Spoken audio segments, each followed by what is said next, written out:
And that's just an introduction to vectors. So here I'm going to show you some additional benefits of vectors using a pushback and a size function.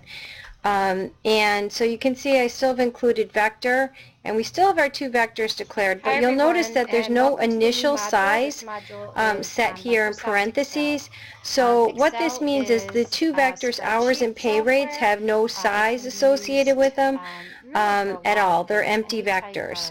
And then I can, right here, ask how many employees they have, and I can set up a for loop that goes through that many employees. And what I'm going to use this time is the pushback function.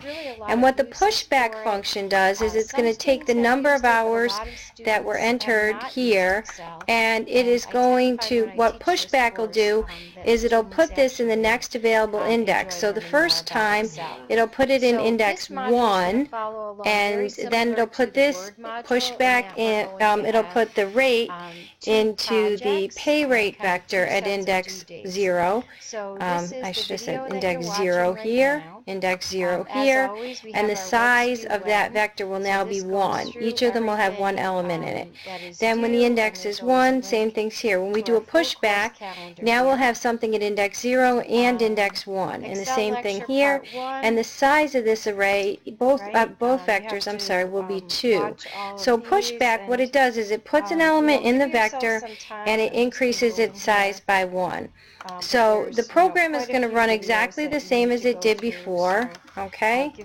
But we're going to ask the user how many employees they have, so I'll pick a small number like 2. So hours worked 40, pay rate 10, 40, 15, and it'll display the gross and net pay.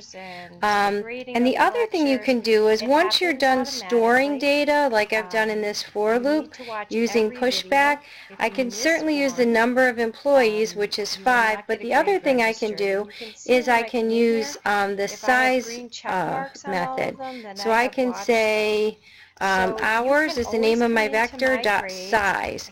So it will know how many elements are in it based on the number of pushbacks that occurred. So when it gets down to here, if the user puts in 2 employees, it'll know that the size is 2. So this is just another way to do that. Okay, so when I run it now, how many do I have? 2. And again, I can put in 40. This is your responsibility. Oops, sorry, let me run that again. Videos to check to see if that grade is there. 2 employees. I do not recommend 40, that you use the Blackboard 15 and on your 40 phone or your and tablet 16 for watching the videos, okay. because we are having So that's the benefit of using a pushback. Now the array is exactly as big as it needs to be, and we later on, when we're doing our array processing, have the ability to use the size function. I just want you to keep in mind that at the end of this section in the textbook, and it's table 8-3 on page 567, there's an entire list of the member functions that are available to you with the vector class. Step by step through the project. One thing that